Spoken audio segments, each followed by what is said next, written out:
60 minutes. Win this game for one another. C'est toi qui donne les scores alors. Oui.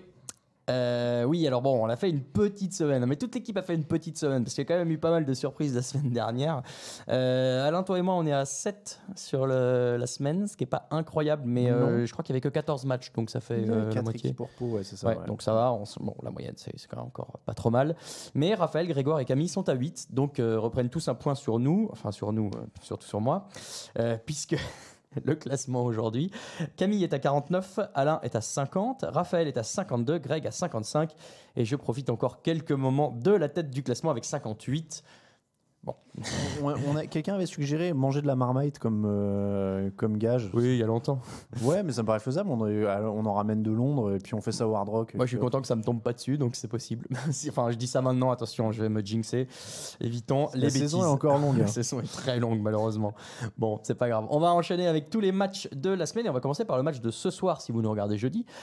Puisque dans la nuit de jeudi à vendredi à 2h20, les Denver Broncos à 2 victoires et 4 défaites reçoivent les Kansas City Chiefs à 4 victoires et 2 défaites. On vient d'en parler. Les Chiefs qui restent sur 2 défaites d'affilée, c'est suffisamment rare. Est-ce qu'on les imagine perdre face aux Broncos pour autant ? Non, alors moi je suis pas un des grands convaincus des Broncos et j'ai du mal à me rassurer sur cette équipe. Donc non, après c'est force contre force, faiblesse contre faiblesse. C'est-à-dire que ça va être bien pour l'attaque des Chiefs d'affronter cette défense des Broncos qui a quand même repris du poil de la bête ces derniers temps. Et faiblesse contre faiblesse au sens où si cette défense des Chiefs n'arrive pas à stopper Joe Flacco et l'attaque des Broncos, là il y a quand même matière à s'inquiéter pour un moment. Alors je sais qu'ils ont un bon jeu au sol, je sais qu'il y a tout ça. Mais voilà, la ligne offensive des Chiefs a autorisé que 8 sacs. Donc ils seront bien testés par Von Miller et tout ça. Même s'ils ont eu un début de saison difficile. Mais voilà, je pense que s'ils arrivent à se faire un bon match, à se relancer après leurs 2 défaites, du coup. Parce qu'ils ont perdu 2 fois de suite. Donc s'ils arrivent à se relancer après 2 défaites, Tyreek Hill apporte quand même quelque chose. Voilà, il devrait se relancer pour ça. Mais voilà... Surtout s'ils sont ouverts par Joe Flacco, c'est la fin des haricots là. Oui, voilà, qui va pas. Ceci étant dit, je vais prendre les Chiefs. Je vais prendre les Chiefs aussi. Tu mentionnais Tyreek Hill, il fait quand même un super match la semaine dernière avec un touchdown de toute beauté. Lui aussi, il est dans ma fantaisie. Bah ouais, décidément. J'étais bon la semaine dernière. Tu sais que les Chiefs sont quand même à 7 victoires d'affilée sur les Broncos. Donc, bon, il y a quand même un petit quelque chose en leur faveur. Je vais prendre les Chiefs aussi. Normalement, ça devrait le faire. Après, pour tout dire, j'utilisais cette victoire d'affilée hors antenne. Tout à l'heure, on a quand même regardé l'histoire de la draft des Broncos au niveau des quarterbacks. Il y a une raison pour laquelle ils viennent d'en prendre 7 de suite. C'est pas impossible. Dimanche à 19h, Buffalo Bills, 4 victoires, 1 défaite. Miami Dolphins, 0 victoire, 5 défaites. Énorme défense des Bills quand même qui leur permet de tenir. Alors, encore une fois, tout est relatif parce qu'ils n'ont pas affronté des très grandes équipes. Ils prennent quand même que 16 points face aux Patriots. Même si les Patriots cette année c'est plutôt sur leur défense qui compte. Reste qu'aujourd'hui ils sont à une seule défaite. Ça devrait suffire pour tenir l'attaque de Josh Rosen. C'est une très très bonne défense. A priori ils vont écraser. Donc oui, Josh Rosen reste titulaire. On se parle pour l'instant. J'ai rien vu d'autre pour l'instant. Moi je te résume. Miami c'est 2 ballons volés, 11 ballons perdus cette saison. Voilà. Donc ils vont affronter la défense des Bills. Qui en plus volent, j'ai plus les stats, mais je crois qu'ils sont dans les tops de ballons pris cette année. Donc voilà, que ce soit Rosen ou Fitzpatrick, au moment où on se parle, honnêtement, ça n'a pas beaucoup d'importance. À mon avis, ils vont se faire. Miami autorise 36 points par match et Buffalo en autorise 18. Donc, bon, voilà, on a a priori, même si Josh Allen n'est pas non plus encore Tom Brady, il devrait pouvoir mettre ce qu'il faut pour que. C'est pas Josh Rosen Josh Allen. Je parlais pour les Bills, je veux dire. Ah oui. Même si Josh Allen en met que 10 ou 15. A priori, ça devrait suffire. Si Miami en met... Je pense que le over-under est à 7. Ouais, ça va être ça. Voilà. Oh là là. Bon, donc Bills. Tous les deux les Bills, a priori. Cincinnati Bengals, 0 victoire, 6 défaites. Il y a encore une équipe glamour. Face aux Jacksonville Jaguars, 2 victoires et 4 défaites.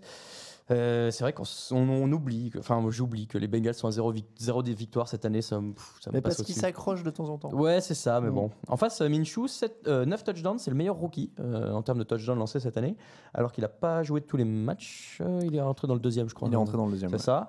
Et Jalen Ramsey qui est parti à Los Angeles. Qu'est-ce que ça change que alors? C'est la grosse info.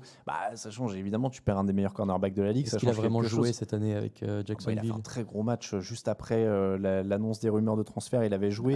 Donc il avait fait un très très bon match.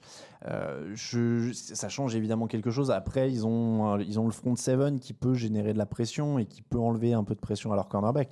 Mais forcément, j'ai vu le débat passer en plus. Ça a beaucoup débattu après le transfert de Jalen Ramsey.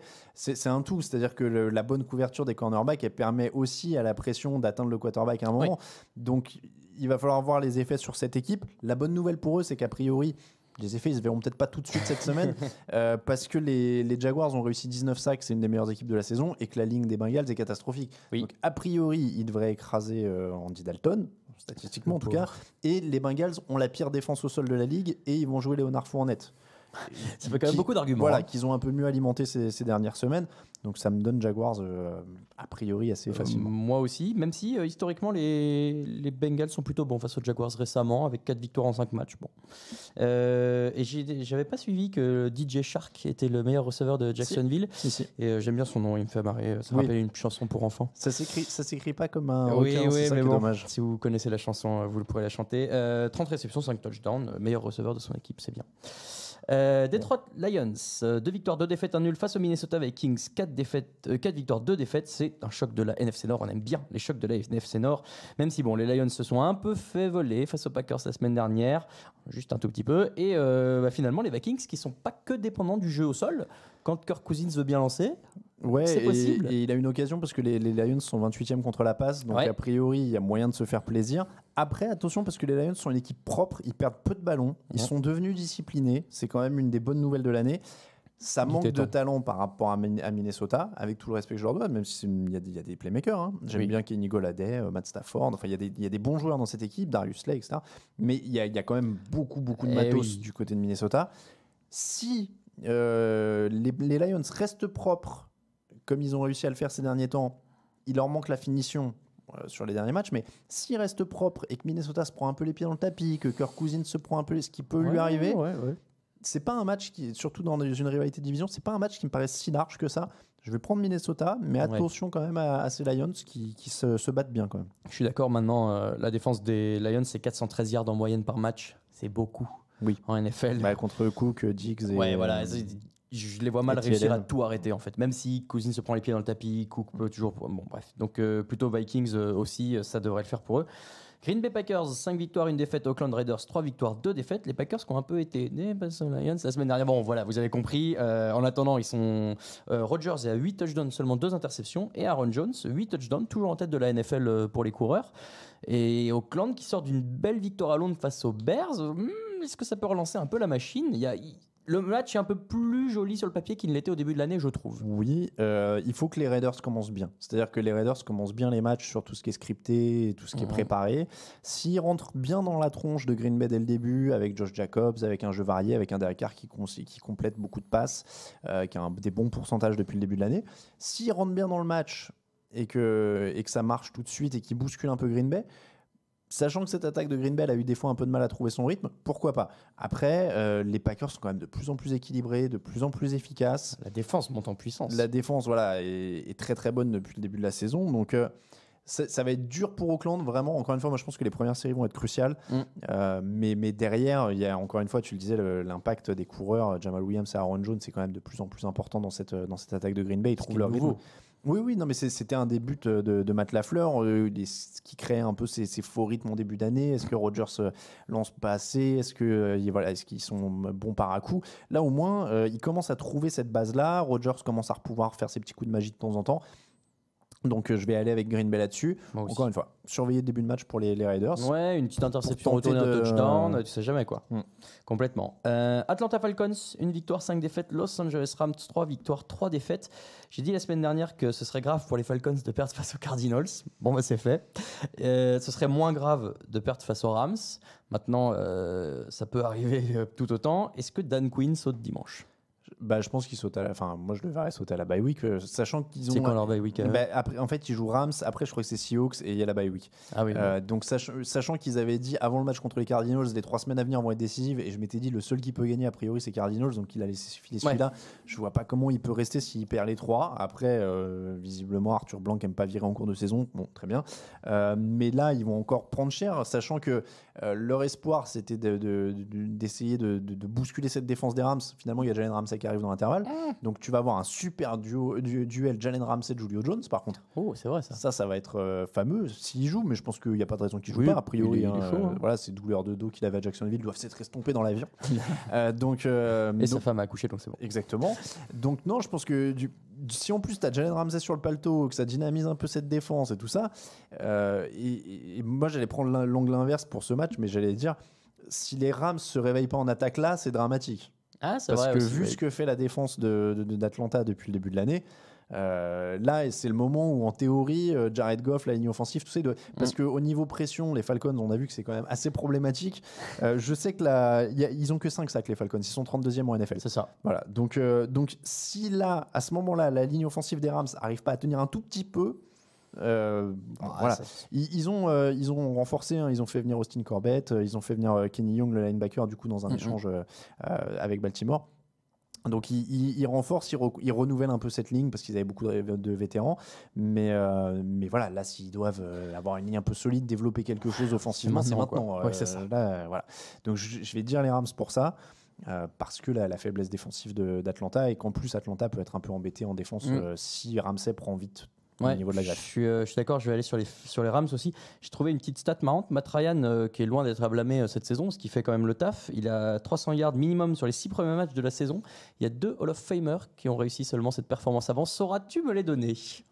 Indice. Sur les 6 premiers matchs de la saison, ça. Ouais, il y en a un qui a joué voilà, avec un des. Kurt Warner. Sur 99, je pense, quand il commence fort. Et l'autre, je sais pas, Tom Brady, non, Steve Young. Steve Young, ah oui. Steve Young. Et puis alors 15 touchdowns, qui est meilleur de la ligue cette stat pour Matt Ryan, et 7 interceptions. Bon voilà, c'est un petit truc. Et alors, autre fait marrant, McVay n'a jamais joué. Sean McVay n'a jamais joué contre les Falcons. D'accord. Donc voilà, c'est sa première pour lui. Espérons, normalement, ça devrait se solder par une victoire. On a dit, on prend les Rams tous les deux. Derrière, Indianapolis Colts 3-2, Houston Texans 4-2. On en a parlé, on prend plutôt les Texans. Washington Redskins, une victoire, 5 défaites. Et San Francisco 49ers, 5 victoires, 0 défaites. Une équipe invaincue contre une équipe qui n'a battu que les Dolphins parce que Fitzpatrick n'a pas fait la Fitzmagic. À ton avis, Alain, qui peut l'emporter? La défense des Niners est première contre la passe au moment où on se parle. Donc que ce soit, alors c'est Keskinum pour l'instant qui est reparti, mais que ce soit Keskinum. Alors j'adore Terry McLaurin, mais ça me paraît être compliqué. Il y a un bon rush, il y a un bon Richard Sherman, il y a un bon Jimmy Ward sur le dernier match. Là, je vois pas trop comment les Redskins peuvent se sortir de ça. Et d'autant plus, je crois que ce qui fait encore mal, c'est un peu la double lame, comme tout à l'heure pour les Bengals. Mais les Redskins sont 28e contre la course et ils vont jouer des 49ers qui adorent courir depuis le début de l'année. Donc là, a priori, dans ce match-là, sauf énorme surprise, 49ers. Très surprenant, mais les Niners qui pourraient finir à 6-0, c'est quand même pas inattendu, mais surprenant. C'est une des belles histoires du début de la saison. Donc maintenant, ça va se confirmer au fur et à mesure. À voir, mais ce serait marrant qu'ils arrachent une place en play-off. Je ne m'attendais pas forcément. Après, ils n'ont pas eu de bol ces dernières années. Hein. Donc là, ça prend enfin forme avec Shanahan, avec Garoppolo. Pour l'instant, tout le monde est là. New York Giants, 2 victoires, 4 défaites. Arizona Cardinals, 2 victoires, 3 défaites, 1 nul. A priori, Saquon Barkley de retour chez les Giants. Il s'est entraîné hier, mercredi, donc ça devrait le faire. Moi, c'est la seule raison pour laquelle je prends les Giants. Tu prends les Giants ? Ouais, et en fait, je sais pas quoi penser de ce match. Tiens, convainc nos auditeurs / téléspectateurs de regarder ce match. De regarder ce match. Oui, j'allais te dire je peux les convaincre de parier sur les Chiefs, de regarder ce match, c'est plus compliqué. Non, mais si, c'est un match intéressant si vous aimez voir les jeunes joueurs, les jeunes choix de draft. Kyler Murray, il est intéressant à voir jouer. Et moi, j'allais dire que je prends justement les Cardinals pour cette raison-là. Je crois en leur jeu qui s'équilibre. Je sais que j'aime bien cette année surveiller l'équilibre des attaques, mais je surveille ça tu vois que son nombre de passes baisse au fur et à mesure de l'année et qu'elles sont de plus en plus efficaces, qu'il y a de moins en moins de déchets et qu'on l'équilibre un petit peu avec le jeu au sol, même si le jeu au sol n'est pas tout le temps efficace. Et du coup, moi, j'aime bien ça. J'aime bien qu'on essaye quand même de mettre le rookie dans les bonnes conditions. Et je vais prendre ça, même si la défense des Giants a eu un peu de mieux la semaine dernière contre les Patriots. Je pense que Kyler Murray peut faire le taf. Et comme je ne suis pas encore à 100% sûr que Barkley soit là, je vais dire les Cardinals. Ok, Giants, comme dit, tout peut marcher dans les deux sens. Après, si Barkley est là pour convaincre de regarder, Saquon Barkley et Kyler Murray, ça peut être sympa à regarder. Ouais, c'est vrai. Bon, si vous pouvez regarder un autre match quand même. Allez, dimanche à 22h05, Tennessee Titans, 2 victoires, 4 défaites contre les Los Angeles Chargers, 2 victoires, 4 défaites. J'en ai marre des Chargers. J'en ai marre de cette équipe qui ne fait que perdre des matchs qu'ils doivent gagner. Mais bon, c'est marrant parce que j'ai eu l'impression que du coup tout le monde continue de les prendre dans les pronostics quand même chaque semaine. Là, il faut dire que Tennessee sort d'une semaine à 0 points. Qu'en plus on fait rentrer Ryan Tannehill à la place de Marcus Je crois que Mariota. c'est encore plus dramatique que les points. Ouais, bref, je ne sais pas quoi penser. En fait, Los Angeles Chargers, depuis que Melvin Gordon est revenu, ça ne marche plus. Oui. C'est marrant quand Oui. même. Oui, mais Est-ce que c'est lié? Il y a la trade deadline qui arrive, donc peut-être remettre Austin Eckler en rythme et puis, se débarrasser de Melvin Gordon. Après, tu disais, tout le monde les prend dans les pronostics. Là, j'ai envie de te dire que face à une équipe de Tennessee qui est pas en rythme, Tannehill qui arrive, on ne sait pas vraiment à quoi s'attendre, à moins qu'il ait été transformé pendant une année sur le banc. Mais du coup, les Chargers sont quand même une attaque qui autorise moins de 20 points par match. Une défense, tu veux dire? Une défense, pardon, Ouais. qui autorise moins de 20 points par match. L'attaque laisse parfois des choses, mais sur un match comme ça, je pense qu'ils peuvent se reprendre. Et pour moi, Je pour le coup, pensais je vais ça les miser 2 Chargers. dernières semaines. Je pensais ça face aux Broncos. Et je pensais ça la semaine suivante. Je ne sais plus qui jouait la semaine dernière, mais enfin voilà quoi. C'est bon, bref. Non, mais sur le papier, ils ont quand même le meilleur quarterback, ils ont quand même, ils ont quand même la meilleure défense. Parlons-en En tout de cas, ils ont ça les meilleurs justement. playmakers. Alors, on en a Parlons déjà de parlé Philippe mardi. Rivers. Ouais, bon, d'accord. Il est borderline Hall of Famer.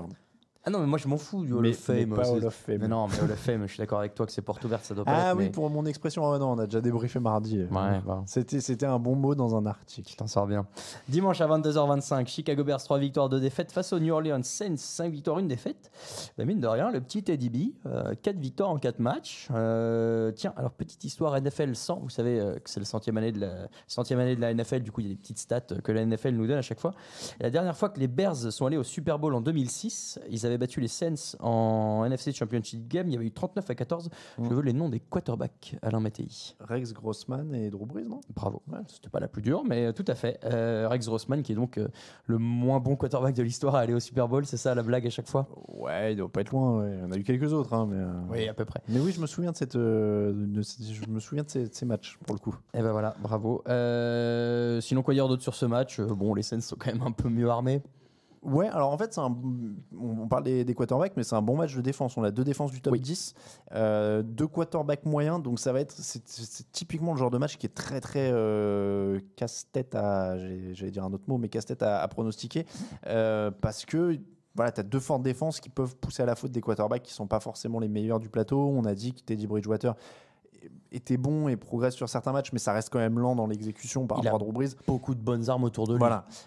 Moi, je vais pronostiquer les Saints sur le nombre de playmakers. Alors, Alvin Kamara est un peu blessé au moment où on se parle et il n'est pas à fond, mais j'y vois plus de playmakers. Je vois un Marshon Lattimore qui est très bien. Alors, il y a plein de playmakers en défense à Chicago, évidemment, Oui. mais en attaque, il y a plus de playmakers. Il y a Michael Thomas, voilà. Donc, je vais dire les Saints pour ça. Taysom Hill, grand playmaker aussi. Aussi, à l'occasion. Oh, moi j'aime bien ce qu'il fait. Seattle Seahawks 5 victoires, 1 défaite. Baltimore Ravens 4 victoires, 2 défaites. J'ai pas mal hésité sur celui-ci. C'est vrai que les Seahawks sont favoris, j'ai l'impression. Figure-toi que John Harbaugh n'a jamais battu Seattle et que Pete Carroll n'a jamais perdu face à Baltimore. D'accord. Il a déjà perdu. Non, il a déjà perdu contre Jim Harbaugh. Par contre, Pete Carroll, j'allais dire, est-ce qu'il bat la famille Harbaugh? Parce qu'il avait Jim dans la ils division. étaient dans sa division, donc ils se sont joués un peu plus. Mais non, il a jamais. Alors ils se sont joués que 2 fois l'un contre l'autre. En tout cas, Russell Wilson va pouvoir jouer un peu à la loterie en lançant vers Marcus Peters. C'est ça. Et ça va être tout ou rien, quoi. T'envoies des DK Metcalf ou des TJ Lockett contre Marcus Peters. Tyler, pardon, pas TJ. Et tu joues comme ça, puisque donc c'est l'autre transfert final. Jalen Ramsey a C'est vrai éclipsé, qu'il mais éclipse un peu. Marcus Peters, c'était quand même un cornerback très coté à un moment. Il arrive à Baltimore, donc avant l'arrivée de Jalen Ramsey, on se dit mais pourquoi les Rams envoient Marcus Peters à Baltimore? Voilà pourquoi. Mais c'est un pari, c'est toujours un. Mais en fait, c'est le terme pari avec Peters. C'est un pari de le recruter, c'est un pari quand il est sur le terrain, c'est un pari de lancer vers lui. Donc peut-être qu'il peut y avoir des bonnes actions et qu'il peut y avoir des choses positives. Après, la défense de Baltimore est en difficulté, hein, donc. Oui. Donc c'est pas une mauvaise chose de tenter quelque chose face à un Russell Wilson qui est en feu, qui joue très très bien. Qui est en course pour être MVP face à Christian McCaffrey qui n'a pas joué cette semaine, mais C'est sinon ça. les deux pour l'instant ont l'air d'être assez favoris. Oui, et puis Mahomes reste quand même pas très loin. Oui, quand même. après ça m'embête de le donner à un quarterback dont la défense se fait marcher dessus. Tu me diras, ça n'a pas forcément de Ça va rapport, pas bien, mais non, mais bon. il part très fort. Mahomes, il est un peu biaisé. C'est Bon, vrai. c'est un autre débat. Mais Ouais, il y a les 2 derniers matchs qui lui font du mal. Mais voilà. Je sais pas. Ça va être un gros duel. Je parle de Russell Wilson et tout ça, mais évidemment, il va falloir voir comment Seattle stoppe l'énorme jeu au sol de Baltimore, qui passe quasiment 200 yards au sol par match. Et qui fait, notamment avec Lamar Jackson. Donc, la variable, c'est toujours de défendre là-dessus. Mais Russell Wilson peut aller chercher ce match. Moi, je crois toujours plus dans le meilleur quarterback, et donc je prends Russell Wilson et les Seahawks. Est-ce que tu trouves pas que ces deux équipes qui sont un peu historiquement similaires, avec beaucoup d'expérience qui ne sont pas forcément au top toute l'année, mais arrivés en playoff ont de l'expérience parce que c'est des coachs qui sont là depuis longtemps, qui comptent souvent sur leur défense aussi. Alors, ouais, je trouve des schémas similaires. Elles ne sont pas dans les mêmes registres parce que tu as une qualité de quarterback qui est quand même largement aujourd'hui, c'est deux clair. dimensions au-dessus du côté de Seattle. Mais je reconnais ça dans la dimension, en effet. Bien coaché, coach en place et qui va savoir aller gratter les trucs quand il faut. Et puis il pleut souvent chez eux. Enfin voilà, c'est vrai aussi. donc oui, je vais prendre Seattle, mais oui, en effet, c'est deux équipes qui ont du bon coaching. Moi, j'avoue, je prends Baltimore, mais je saurais pas te dire pourquoi. J'ai une espèce de pressentiment. Ça se joue. Que pourquoi pas, c'est peut-être le match que les Seahawks peuvent perdre un peu, voilà, à l'expérience aussi des Ravens. On va voir. Voilà. Dans la nuit de dimanche à lundi, le Sunday Night Football à 2h20, Dallas Cowboys 3 victoires, 3 défaites, Philadelphia Eagles 3 victoires, 3 défaites. La NFC Est, dans toute sa splendeur. Ouais, on parlait de se refaire la cerise avec les Falcons qui devaient, les Rams qui devaient marcher sur les Falcons, les Jaguars qui devaient saquer les Bengals, etc. Là, c'est de se refaire la cerise pour Dak Prescott sur les cornerbacks de Philadelphie, quoi. Oui. Non, mais voilà, pour moi, c'est la clé. Philly peut être complet. Philly peut être. J'ai du mal avec le rythme et la régularité de cette équipe de Philadelphie dans un même match et sur une saison pour l'instant. J'ai pas l'impression. Alors, à un moment, je me disais, ils n'ont pas d'identité offensive, mais en fait, en creusant les stats, ils sont plutôt équilibrés. Ça va être ma nouvelle marotte. Donc, il y a un truc. Il y a du jeu au sol. Il y a Jordan Howard. Il y a Carson Wentz. Il y a des choses. Il y a Zach Ertz. Mais il y a Zach Ertz, voilà. Donc, il y a plus ou moins une identité qui est celle d'une attaque complète. En fait, ils ont du matos, mais ça manque de régularité. Ils sont pas aidés par leur défense qui se fait trouer régulièrement. Ouais. Donc voilà, il y a un truc de rythme en fait qui n'arrive pas à se mettre en place dans cette équipe. Ça va être un bon test face à des Cowboys qui ont perdu les 3 derniers, qui ont des éléments défensifs en plus, quoi. Voilà, et qui ont des éléments défensifs qui baissent de niveau. Donc ça va être un bon test à ce niveau-là. Je sais plus, j'ai pris Philadelphie. Honnêtement, c'est pile ou face. Moi, j'ai pris les Cowboys et alors j'ai regardé un peu, on a chaque fois les stats des joueurs principaux face à cette équipe-là les fois précédentes et ça fait 4 matchs d'affilée que Elliott gagne 140 yards en cumulé au sol ou à la réception face à Philadelphie, donc ceux qui les aiment bien. Ouais. Et Jason Witten a gagné le plus de yards dans sa carrière face aux Eagles, évidemment. Alors certes, ils jouent plus souvent, bien sûr, mais voilà, il y a quand même des éléments qui plaident en faveur de Dallas. Ils sont pas dans une bonne dynamique, mais bon, Philadelphie non plus. Et puis de toute façon, la NFC Est. Voilà. On a lancé le podcast en 2011. J'ai l'impression que depuis 2011, on dit match de NFC Est. De toute façon, c'est toujours toutes ces équipes. Tout est possible. Donc Philadelphie. Ouais, Cowboys, je sais pas non plus pourquoi. Et enfin, dans la nuit de lundi à mardi à 2h15 du matin, New York Jets, 1 victoire, 4 défaites. New England Patriots, 6 victoires, 0 défaites.